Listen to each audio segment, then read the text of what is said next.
Meldor. Bienvenidos a una nueva sesión en correspondencia con Tolkien. Hoy vamos a ver las cartas de la 253 a la 267, que básicamente es todo el año 1964. Vamos a empezar un poquito antes y vamos a terminar también un poquito antes de que acabe el año. Pero vamos, básicamente es el año 1964, que es un año característico por ser, eh, por estar ya en acto el Concilio Vaticano II, que yo creo que no es tan notorio aquí, pero hay una carta en particular que creo que sí puede resonar bastante ese tema. Perdón, que se me estaba olvidando a mí. Aquí, un segundito.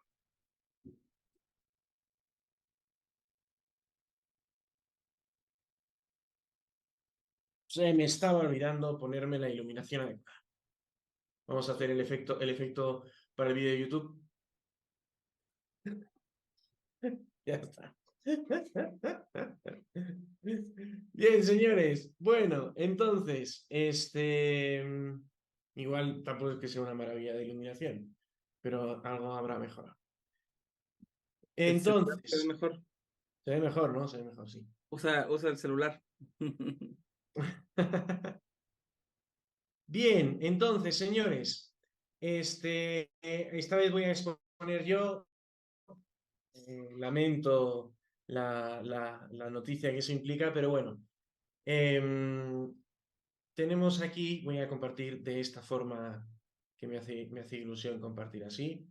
Tenemos aquí una serie de cartitas de Tolkien. La 253 es una carta a Reiner Unwin que trata sobre los siguientes temas: el árbol para la cubierta de árbol y hoja, el crecimiento del Silmarillion, interrumpido por Sir Gawain. Estos son los temas del 23 de diciembre de 1963. A mí me resulta muy interesante este comentario. Vamos a ver que en este año es muy importante la figura de C.S. Lewis a lo largo de todas las cartas, bueno, todas no, pero de muchas de las cartas que vamos a ver hoy. Dice, sí, el Silmarillion está creciendo en mi mente, no quiero decir volviéndose más voluminoso, sino repoblándose de hojas y espero flores otra vez. Pero no he terminado todavía con el Gawain, etc. Va a ser para él una suerte de dolor de cabeza tener que dedicarse al Gawain y teniendo las otras cosas que le van surgiendo y demás. Un año perturbado de infinitas distracciones y mucho cansancio, que terminó con el golpe de la muerte de Lewis, ¿no? Que justo ha muerto, pues eso, en el 63 y todo el 64 va a estar muy, pero que muy presente. La carta 254 se dirige al reverendo Dennis Tyndall, que es un compañero, antiguo compañero del colegio de Tolkien. Y dice, del 9 de enero de 1964. Están compartiendo recuerdos, ¿no? Bonitos recuerdos de su época de estar juntos. Y dice, Dicky no era un profesor estimulante y hacía que las historias griega y romana resultaran tan aburridas como sospecho él las sentía. Lo cual me parece muy gracioso y muy entretenido, teniendo en cuenta que él es profesor, sabrá perfectamente que eso muchas veces pues es así, ¿no? La pasión del profesor por la materia se refleja en la pasión de su pedagogía, ¿no? También dice, está recordando una anécdota, dice, fui llevado a Oxford en coche, entonces era una novedad, junto con L.K. Sands por Dickey. En octubre de ese año asombrosamente caluroso de 1911, y encontramos a todo el mundo en pantalones de franela remando en el río. Las barcas me eran tan extrañas entonces como los camellos, pero luego aprendí a manejarlas. Por alguna razón, cuando leí esto pensé en Sam, en el Sam que se ahoga, ¿no? Y que ni siquiera ahora recuerdo mucho si es literario o es de la película. Si me pueden recordar ahí, pero se me vino la imagen de que si no es invención de Tolkien, al menos le habrá hecho gracia ver a un personaje suyo no llevándose especialmente bien con el agua y con las barcas en particular. Creo que le habrá resultado cuanto menos gracioso. En la carta 255 es una carta a la señora Aileen Elgar sobre el fastitocalón del 5 de marzo de 1964. Dice: es notable que haya percibido usted el carácter griego del nombre a través de sus corrupciones. Esto lo tomé de hecho de un fragmento de un bestiario anglosajón que ha sobrevivido, pensando que sonaba lo bastante cómico y absurdo como para que sirviera como alteración hobbit de algo más erudito y élfico, de acuerdo con un sistema en el que, así como el inglés reemplaza la lengua de la comarca, el latín y el griego reemplazan la lengua altoélfica en los nombres. El nombre culto, en este caso, parece haber sido Aspidochelone, tortuga con un escudo redondo de piel. Porque esta obra, este asunto del, ¿cómo es el nombre? El fastitocalón, ¿bien? El fastitocalón, que vendría de aspidochelone, ¿bien? Es un mito de una tortuga gigante, tan gigante, que la gente lo confunde con una isla. Y como además la tortuga está mucho tiempo quieta, entonces ya incluso le sale vegetación y hace que eso, que la tortuga parezca aún más una isla. Entonces la gente se va ahí, se sube a la isla y luego la tortuga se mueve y al hundirse en el mar ahoga con ello a todas las personas que están ahí. Y dicen que también pues es una reminiscencia, dice Tolkien, que es una reminiscencia o bueno, eso no lo dice Tolkien, el tema de la hora lo dice en otra ocasión. Pero vamos, que también a Tolkien parece que le llamaba la atención las cosas de hundirse, ¿no? Porque también Númenor es hundida con la gran ola y demás. En los bestiarios, esto me hizo mucha ilusión, dice, en los bestiarios moralizados es, por supuesto, una alegoría del diablo, esta imagen, ¿no?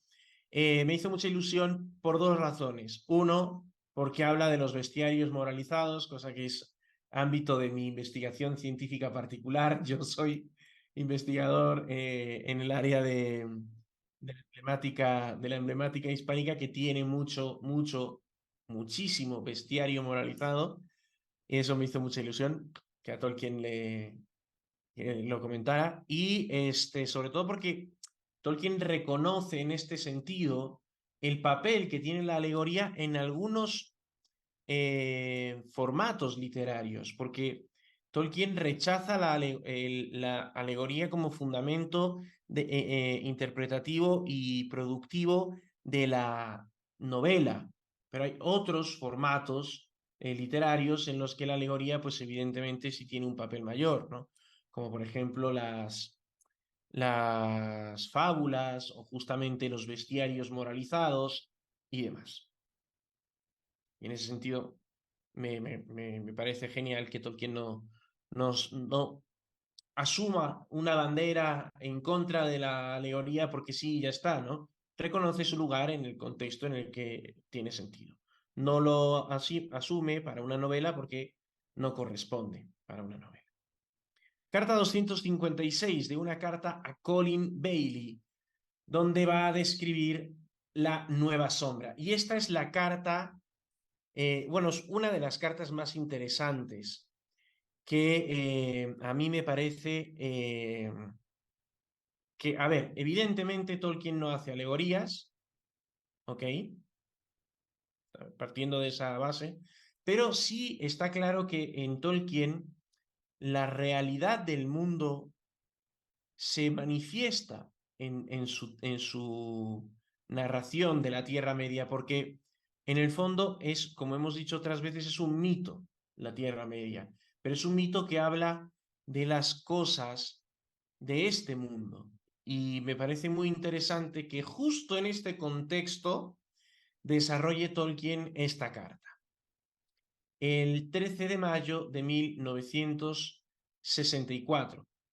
Hay que tener en cuenta, y aquí lo comento, que la Sacrosanctum Concilium se publicó, falta aquí el verbo, se publicó el 4 de diciembre de 1963, es decir, teniendo en cuenta el perfil católico y católico activo y católico interesado por la actualidad de Tolkien, sin duda alguna, en este contexto ya se leyó, ya se había leído él, la Sacrosanctum Concilium, que es el primer documento que emite el Concilio Vaticano II y que trata sobre la reforma litúrgica.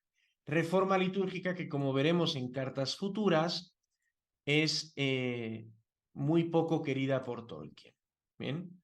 Tolkien no es particularmente fan de la reforma litúrgica, ni mucho menos, y aquí justamente en la Sacrosanctum Concilium se desarrolla el fundamento de la reforma litúrgica, que luego se desarrollaría posteriormente a lo largo del tiempo. Y esto lo comento porque creo que es curioso que en este contexto sea él tan pesimista con respecto a lo que pasa después del Señor de los Anillos. O sea, está hablando sobre cómo sería la continuación del Señor de los Anillos. Empecé, por cierto, una historia cuya acción se sitúa unos 100 años después de la caída de Mordor, pero resultó a la vez siniestra y deprimente. Como que tratamos de hombres, es inevitable que nos centremos en el rasgo más lamentable de su naturaleza, su rápida saciedad con el bien. De modo que la gente de Gondor en tiempos de paz, justicia y prosperidad se volvería descontenta e inquieta. Mientras, y esto también se va a relacionar mucho con la última carta que vamos a ver en la que habla de su hijo, en la que le habla a su hijo. En tiempos de paz, la gente de Gondor se volvería descontenta e inquieta, mientras que los dinastas que descendían de Aragorn se convertirían solo en reyes y gobernantes, como Denethor, o aún peor. Descubrí que en época tan temprana se había dado una cosecha de proyectos revolucionarios en torno a un centro de una religión satánica secreta, mientras que los niños gondorianos jugaban a ser orcos y se divertían haciendo daño. Podría haber escrito una historia de acción sobre el plan, su descubrimiento y reducción, pero solo habría sido eso, no valía la pena el intento. No sé yo si estamos conectados porque me veo solo a mí, Joaquín y Jano, ¿están conectados? Sí, ok, Todo bien, amigo, todo bien. ok, perfecto. Es que como están sin cámara, perfecto, ya, pero no hay problema, muy bien. Eh, listo. Interesante carta. Es duro lo que le sucede a Gondor después de la caída del anillo, porque uno ha escuchado a Tolkien tantas veces hablar de la eucatástrofe que piensa que con la destrucción del anillo ya, ¡pum!, se acabó el problema, ¿no? Y ya fueron felices para siempre y comieron perdices, ¿no? Un final tipo Disney. Sin embargo, Tolkien es consciente de que la corrupción de lo mejor es lo peor, como también hemos ido viendo a lo largo de las sesiones. En Tolkien esto es muy claro. Entonces, es muy interesante cómo Gondor no va a necesitar un nuevo señor tenebroso para corromperse. Gondor no va a necesitar un discípulo de Sauron superpotente, etcétera, para corromperse. No, se corrompe por su propia necedad, por su propia satisfacción, insatisfacción con el bien, por su propia búsqueda de algo más, sin, o sea, sin necesidad de que venga ya una fuerza externa, sino que va a ser la misma dinámica interna de Gondor la que va a provocar su corrupción. Y esto me parece que es muy interesante. O sea, lo piensas y dices, ok, el enemigo ahora no está afuera, está dentro. Y esto lo comenta Tolkien en mayo, 4, o sea, enero, febrero, marzo, abril, mayo, 5. Y 6 meses después de la publicación de un texto en el que es bastante polémico, ya en su tiempo fue muy, muy polémico. Claro, ahora es muy fácil hablar de algo que sucedió hace mucho y que se ven con claridad digamos, los papeles que había, las influencias y demás. Pero Tolkien es un autor despierto y me parece a mí que si no hay relación de causalidad, cuanto menos la coincidencia es más que significativa, ¿no? Más que significativa. Se parece mucho a la frase de Pablo VI del humo de Satanás ha entrado en la iglesia, ¿no? Se parece mucho, o sea que el enemigo está dentro, que el problema está dentro, ¿no? Y me parece súper interesante, teniendo en cuenta el pensamiento de Tolkien, para quien el cambio litúrgico era un mal muy profundo. ¿Bien? Es Tolkien el que considera así, y lo veremos más adelante, es Tolkien quien considera así este asunto. Bien, entonces me parece que es una carta muy, muy llamativa, no solo por lo que dice, sino en el contexto en el que lo dice, es muy, muy particular. Carta 257 a Christopher Bretherton sobre el disgusto por las calles de Oxford, la creación del legendario, desde los cuentos perdidos hasta el Señor de los Anillos, incluyendo la Akalabeth, y sobre Gamgee, el término, el apellido, ¿no? También la anécdota del señor Shorthouse de Duck's Road, autor de John Inglesant, e inseguridad de los éxitos literarios, del 16 de julio de 1964. Estas temáticas que están en letras azules son del índice que hay en la web de la Sociedad Española, Sociedad Tolkien Española. Bien, entonces hace una mención muy interesante a que él vivía cerca, al costado, entiendo, del estadio donde jugaba el Oxford United, que no es el Manchester United, es el Oxford United. Así como hay el Manchester United, hay muchos equipos en Inglaterra que se llaman United, ¿no? El West Ham United, el Manchester United, también está el Oxford United. Es como, por así decir, el Atlético de no sé qué, ¿no? Y resulta, pues lo he investigado y este equipo sigue existiendo, es un equipo muy antiguo, ahora se encuentra en tercera división en Inglaterra.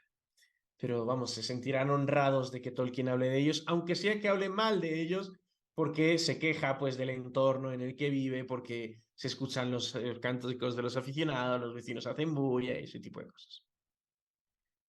Dice, es una carta muy, muy graciosa en la que describe su entorno vecinal de forma verdaderamente genial. Dice, a 3 puertas de la mía vive el miembro de un grupo de jóvenes que evidentemente aspiran a convertirse en un grupo tipo Beatle. Los días en que los ensayos tocan en su casa, el ruido es inenarrable. Esta carta es una breve biografía realmente y merece mucho la pena ser leída.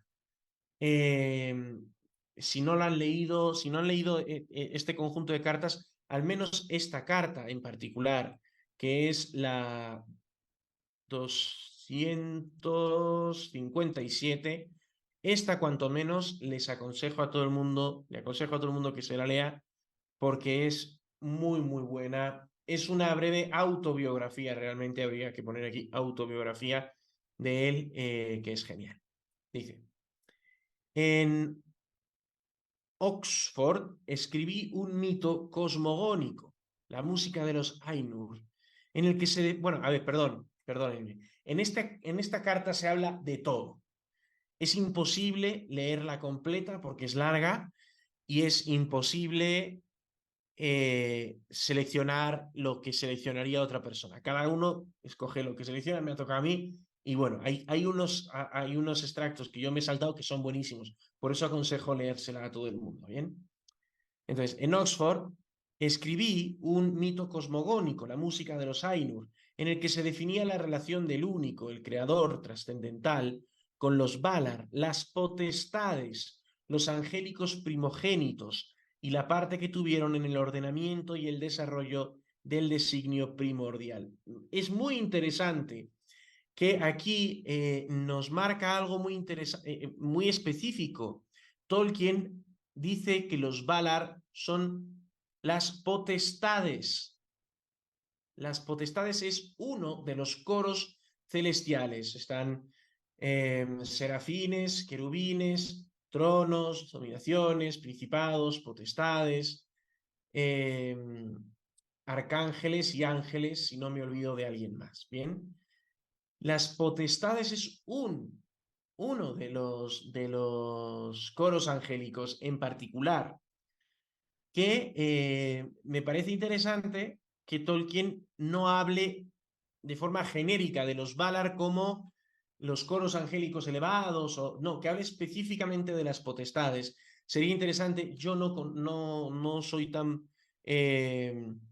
profundo en angeleología, pero si alguien lo fuera y ve esto, sería interesante que profundizáramos sobre cuál es la particularidad de las potestades. Quizá alguien más docto podría verlo y por qué, y entonces pensar por qué para Tolkien los Valar son puntualmente las potestades, que es, insisto, un coro angélico muy particular. Cada uno de los coros angélicos tiene sus propias particularidades, ¿no?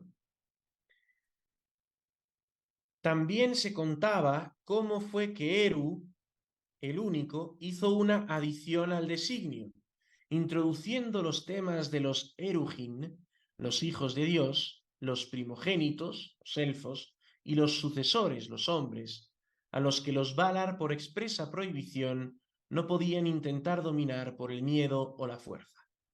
Bien, interesante. Aquí se ve una vez más, esto es interesante, esta expresión, los hijos de Dios, bien, es una expresión interesante y habla de los elfos y los hombres. Varias veces ya Tolkien ha expuesto que los hombres y los elfos tienen una suerte de monogénesis, una suerte de origen común, una suerte de mismo principio biológico, ¿bien? Lo cual se condice con este término y se condice con la lógica de ser primogénito y sucesor, ¿no? Por lo tanto, podría ser que sea una misma realidad biológica y que no sean herederos descendientes los hombres de un elfo perdido, que es una de las posibilidades, ¿no? Que en algún momento pues Eru tomara un elfo y del elfo sacara a los hombres, o que un elfo se perdiera o algo así, ¿bien? Para explicar una posible monogénesis que diera validez a que los hombres y los elfos se puedan juntar y producir vástagos fértiles, ¿bien? Es una posibilidad. La otra posibilidad es que Eru es Eru y entonces puede hacer de una misma realidad biológica dos cosas diferentes, ¿bien? Eru es Eru y lo puede hacer. Claro, que eso no, aunque no se habla aquí, pero no explicaría si hay pecado original en los elfos y en los hombres. Hay sombra, ¿no? Hay sombra hay mancha de Melkor, pero no sabemos pues si hay propiamente pecado original en los elfos. Podría ser solo en los hombres. Sería cosa de preguntárselo a Tolkien. No sé si en algún punto lo responde él. En otro punto de esta carta dice, regresé a Oxford en enero de 1926 y cuando se publicó El Hobbit en 1937, esta historia de los días antiguos está hablando de cómo se fue produciendo el Silmarillion. Ya había adquirido una forma coherente. Esto es genial, esto me encanta. Sobre todo porque hay gente que lo niega y aquí está dándole una cachetada a quien lo niegue. Porque, a ver, hay que tener en cuenta que Tolkien es un genio, pero tampoco es capaz de anticipar el futuro, no sé. O sea, cuando escribió El Hobbit y con la naturaleza que era el Hobbit, dice. No había intención de que el Hobbit tuviera ninguna relación con ella, con la historia de los días antiguos. Es decir, el Hobbit no era parte de la mitología del Silmarillion, no era parte de la mitología del Silmarillion al inicio. Cuando mis hijos, y lo explica de dónde sale el Hobbit entonces. Cuando mis hijos aún eran pequeños, tenía la costumbre de inventar y de contarles, a veces de escribir, cuentos infantiles para divertirlos, de acuerdo con la idea de que entonces tenía, y que algunos tienen todavía, de cómo debían ser el estilo y la actitud empleados. Ninguno fue publicado. La intención era que el Hobbit fuera uno de ellos, un cuento más. No tenía conexión necesaria con la mitología, pero naturalmente fue atraído por esa creación dominante de mi mente, lo que hizo que el cuento fuera adquiriendo mayores dimensiones y volviéndose más heroico a medida que avanzaba. Esto es genial, esto es genial. Tolkien hace el Hobbit sin que sea parte de su cosmos, del Silmarillion, toda su mitología y todo el tema que es más filológico, más así, de su imaginario, ¿no?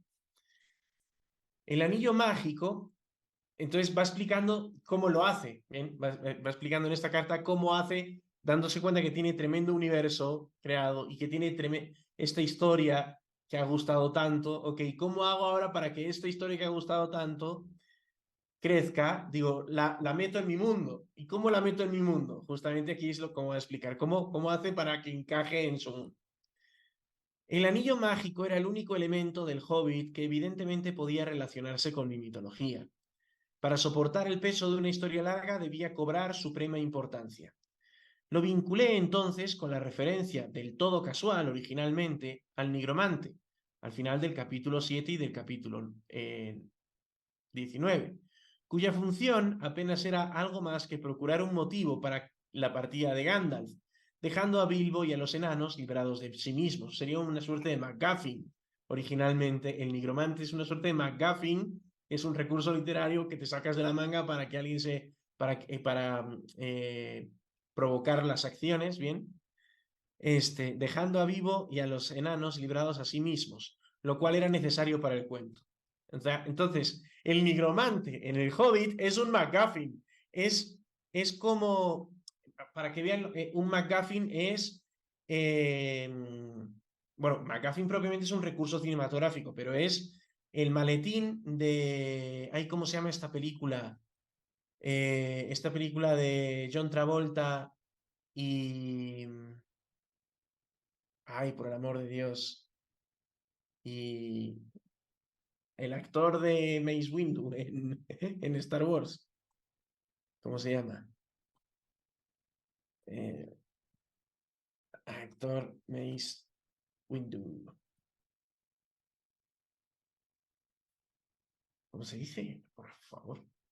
No me acuerdo. Ahora se me ha olvidado tanto el nombre de la película. Samuel L. Jackson. Mira, Samuel L. Jackson y John Travolta. ¿Cómo se llama esta película? Famosísima.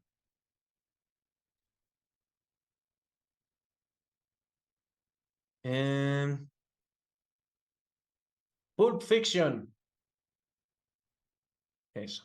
El maletín al inicio de la película de Pulp Fiction es el que de lo que trata la película al inicio, que tienen que conseguir el maletín. Bueno, nunca se sabe qué hay dentro del maletín, porque no era para eso para lo que trataba el maletín. El maletín simplemente es un dinamizador del relato. El que era un auténtico genio del MacGuffin era Alfred Hitchcock.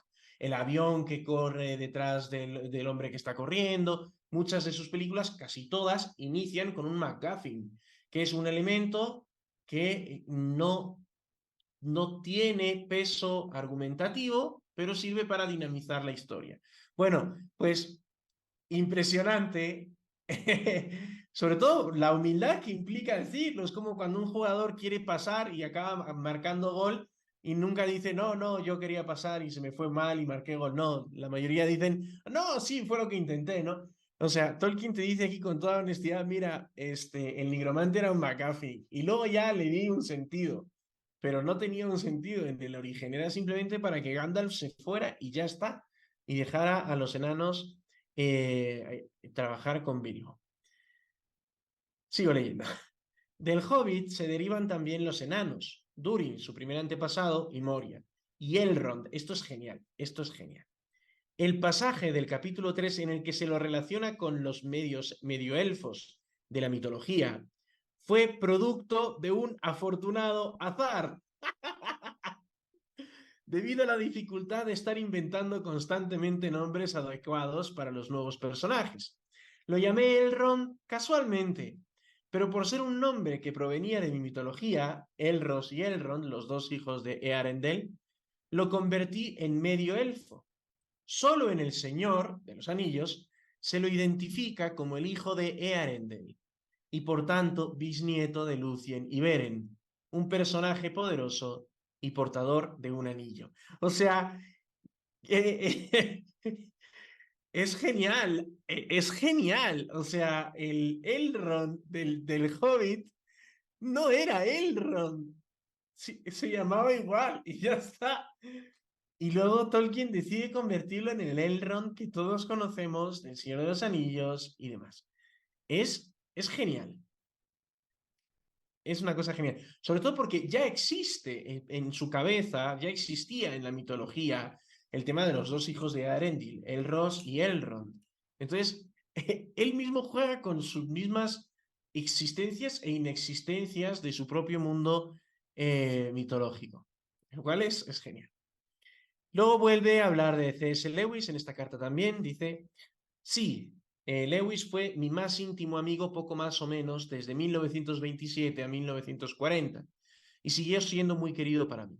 Su muerte fue un golpe penoso, pero de hecho fuimos viéndonos cada vez menos desde que quedó sometido a la dominante influencia de Charles Williams. Charles Williams va a volver a aparecer más adelante. Y todavía menos después de su muy extraño matrimonio.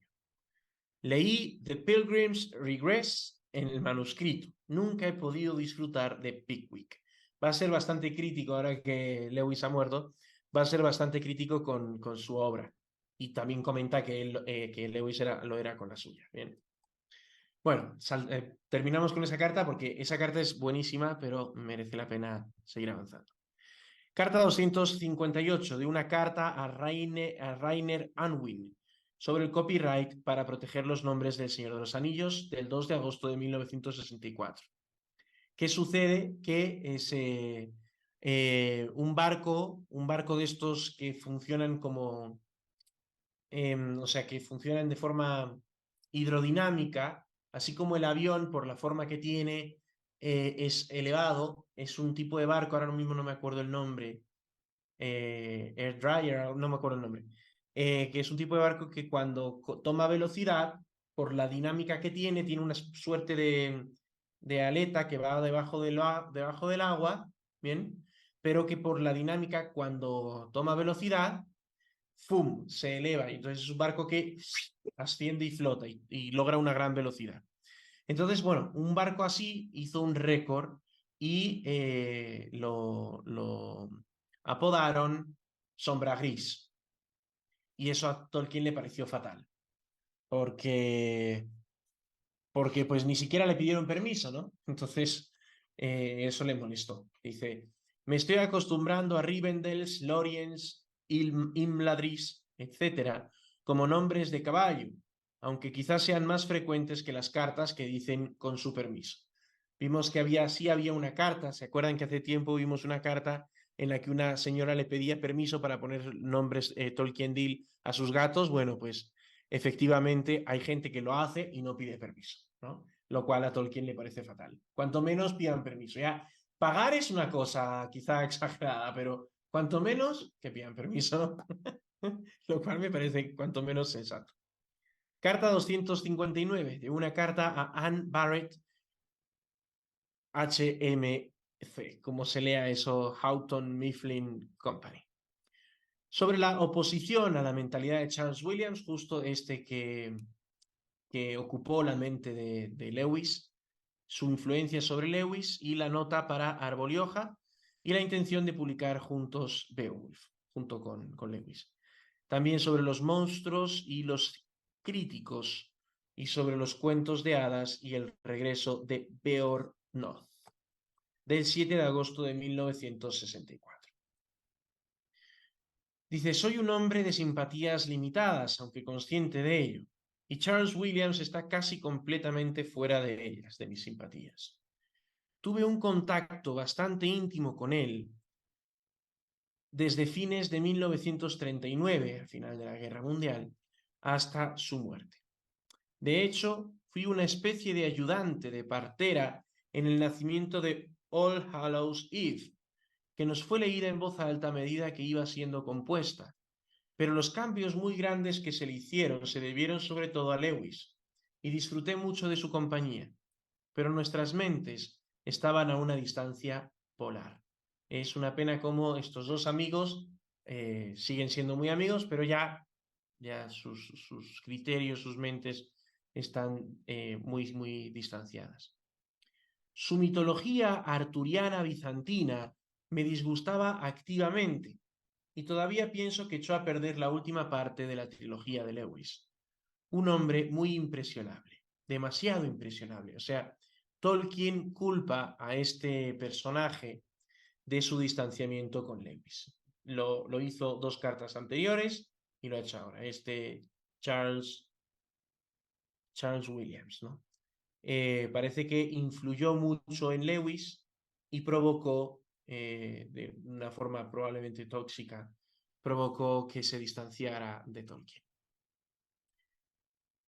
Luego dice, yo mismo había pensado vagamente por un tiempo en reimprimir 3 copias que según mi opinión van juntas. Beowulf, The Monsters and the Critics, el ensayo on Fairy Stories y The Homecoming of Beornoth. La primera, y esto es lo que a mí me interesa, la primera, Beowulf, The Monsters and the Critics, trata del contacto de lo heroico. Trata del contacto de lo heroico con el cuento de hadas. La segunda, el ensayo on Fairy Stories, trata primordialmente del cuento de hadas. Y la tercera, The Homecoming of Beornoth, trata del heroísmo y la caballerosidad. Entonces es muy interesante cómo tenemos ahí las hadas y el heroísmo y la caballerosidad. Entonces podría ser interesante también, si alguien quiere profundizar en esto, podría ser muy interesante ver, porque muy pocas veces un autor nos permite entender esas conexiones entre sus diferentes textos y lo que cada texto, de lo que cada texto trata, ¿no? Carta 260, de una carta a Carrie Blyton, obertura basada en el Hobbit, amor por la música. Carrie Blyton es un músico que solicitó permiso, él sí solicitó permiso a Tolkien para hacer una obertura inspirada en el Hobbit. Es una carta esta del 16 de agosto de 1964. Tengo muy pocos conocimientos musicales, aunque provengo de una familia musical por causa de defectos de educación y falta de oportunidad como huérfano. La música que había en mí quedó sumergida hasta que me casé con una música o transformada en términos lingüísticos. Eso es genial.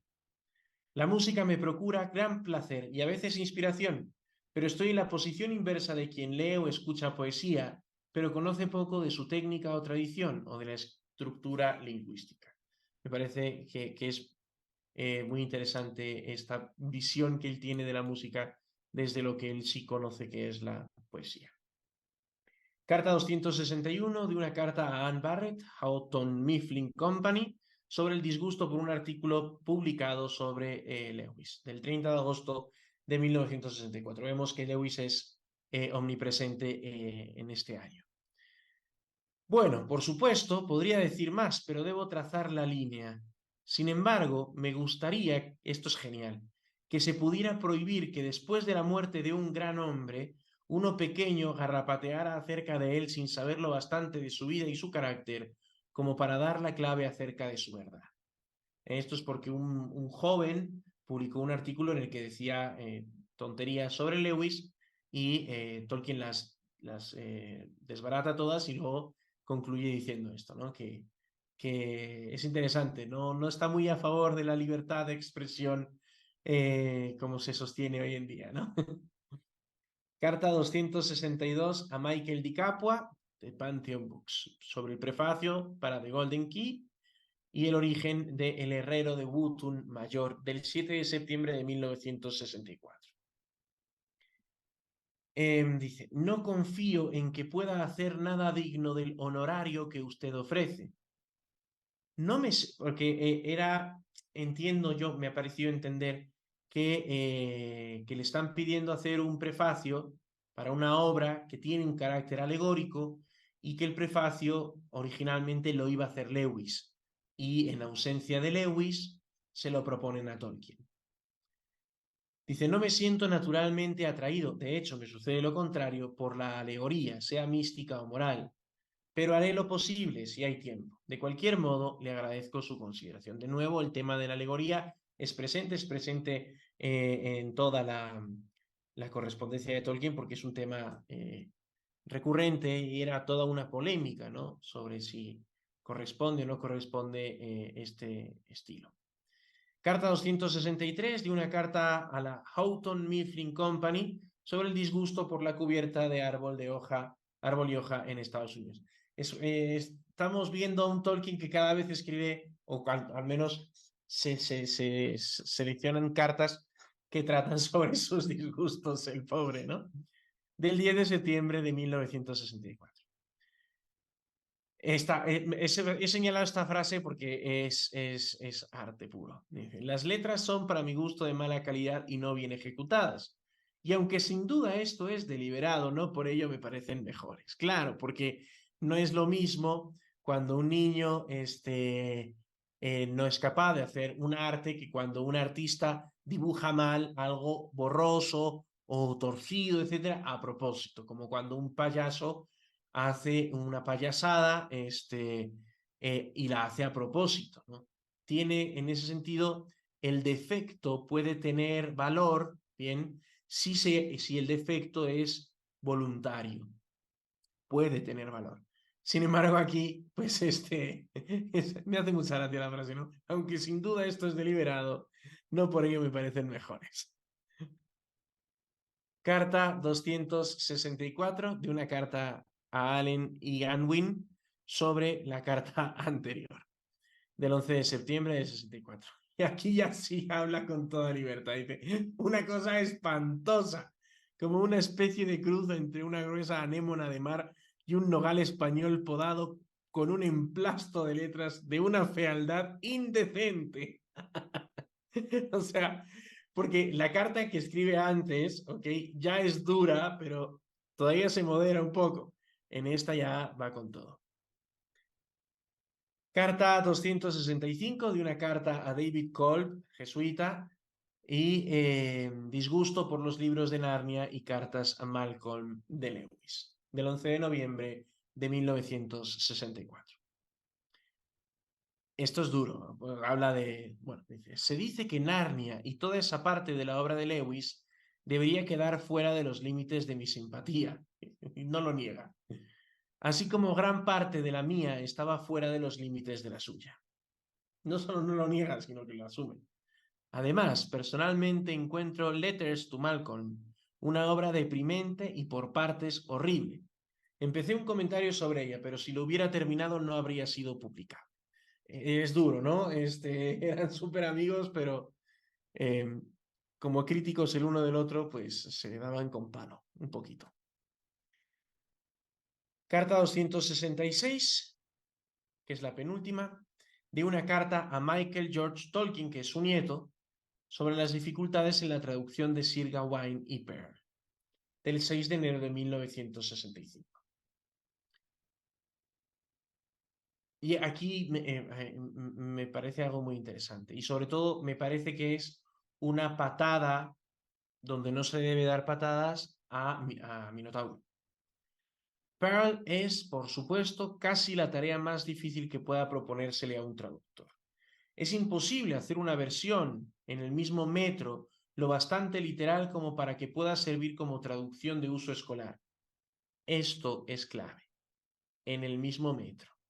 O sea, para Tolkien, a la hora de partir, a la hora de iniciar, o sea, el elemento básico de la traducción de un poema es el cuidado del metro.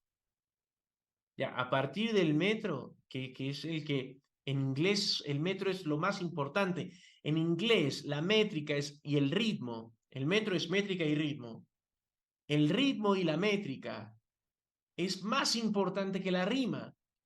En español no es tanto así, pero en inglés la cadencia, ta ta ta ta ta ta ta ta ta ta, eso es más importante. La cadencia, el metro, es más importante casi que la rima. Entonces, eso hay que entenderlo. El inglés funciona así. El mismo se ve en Shakespeare y se ve en toda obra, en toda poesía inglesa, el pa, pa, pa, pa, pa, que no es lo mismo que el pa, pa, pa, pa, pa, pa, pa, pa, pa, pa, pa, pa. Cada ritmo, cada metro tiene un ritmo y una métrica particular. Entonces, no puedes simplemente traducir literalmente y ya está. Es muy importante el metro en la traducción. Y eso, honestamente, Minotauro es un desastre. Un desastre. Las poesías en Minotauro son un desastre mayúsculo. Y, bueno, continúo. Pero creo que cualquiera que lea mi versión, por erudito que sea en inglés medio, obtendrá una impresión más directa del impacto del poema sobre alguien que conociera la lengua, aunque en verdad supongo que se trata solo de una diversión privada. ¿Bien? Se está hablando de una traducción que él hizo.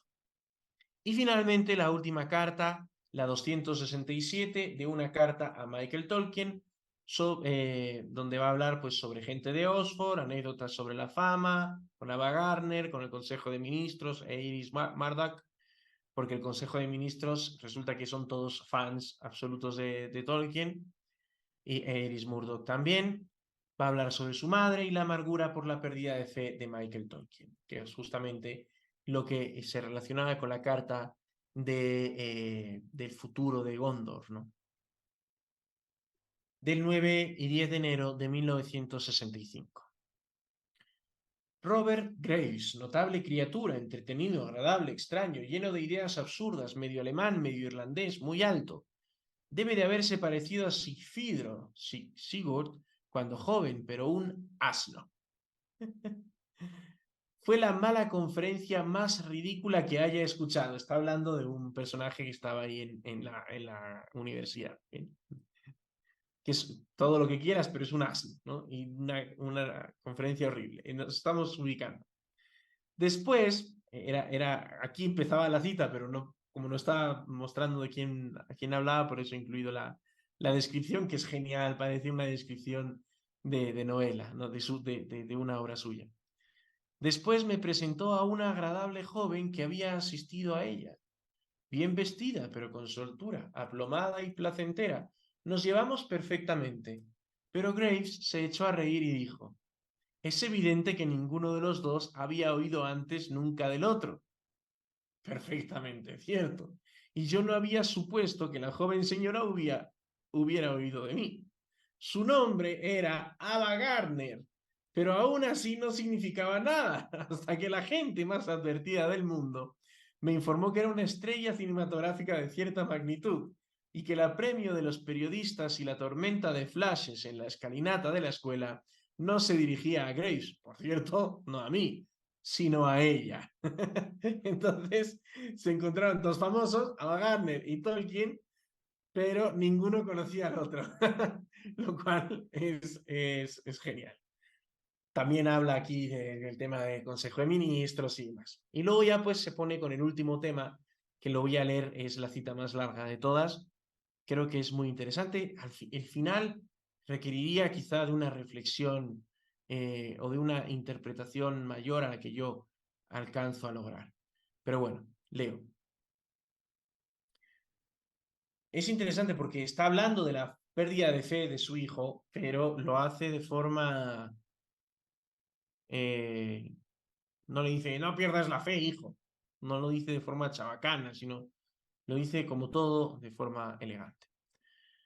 Cuando pienso en la muerte de mi madre, más joven que Prisca, desgastada por la persecución, la pobreza y la enfermedad, que a ella la persiguieron mucho por convertirse al catolicismo. En gran parte su consecuencia, la enfermedad consecuencia de la persecución y la pobreza, esforzándose en transmitirnos a nosotros pequeños la fe, y recuerdo el minúsculo cuarto que compartía con nosotros en las habitaciones alquiladas de la casa de un cartero en Rednal, donde murió sola, demasiado enferma para recibir el viático. Me es muy duro y amargo comprobar que mis hijos se apartan de la iglesia. Y aquí es donde entra la similitud con lo que sucederá con Gondor. Entonces quizá está pensando en su hijo más que en el concilio, quizá el concilio y su hijo van de la mano. Por supuesto, Canaán parece muy diferente a los que han llegado a ella desde el desierto, y los habitantes posteriores de Jerusalén a menudo pueden parecer tontos o bribones o algo todavía peor. Claro, no es lo mismo Canaán si has tenido que conquistarlo que si ya lo das por hecho, ¿no? No es lo mismo la fe católica de la Iglesia si has visto a tu madre sufrir por ella, ser perseguida, dar la vida por ella y tú lo tienes arraigado, que si pues lo das por hecho y no lo valoras. ¿Cómo podría pasar con los habitantes de Gondor que dan por hecho la paz, dan por hecho el bien? Lo consideran sin valor.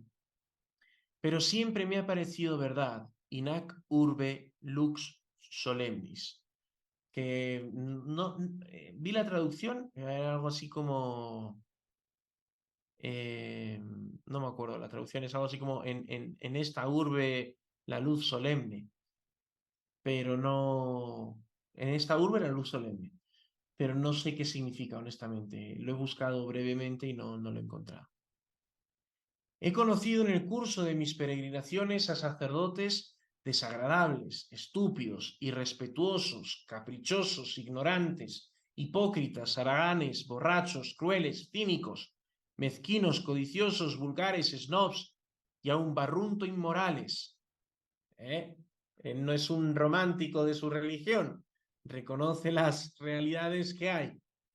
Pero para mí, un solo fray Francis pesa más que todos ellos juntos, y era un Tory hispano-galés de clase alta. Algunos lo consideraban solo un viejo fastidioso, snob y adicto al cotilleo.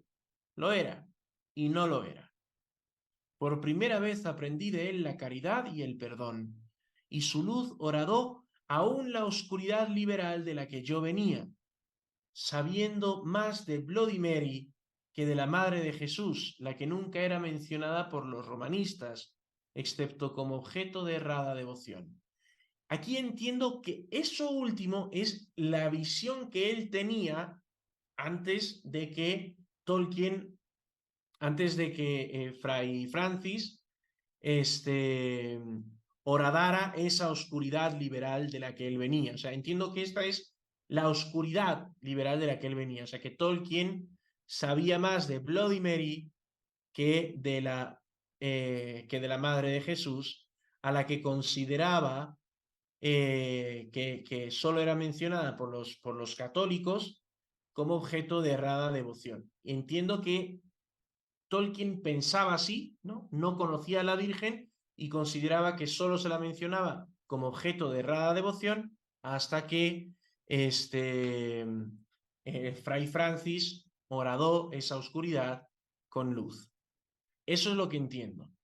Es un párrafo complejo, pero yo entiendo que quiere decir eso, sobre todo porque está animando a su hijo a fortalecerse en la fe católica, así que no tendría sentido que dijera lo contrario, ¿no?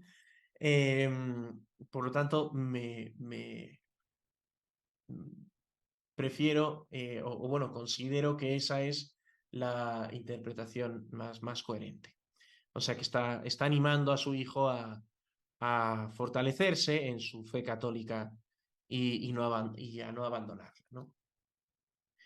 Bien, como vemos, pues eso, la última carta era del noviembre, diciembre, ¿no?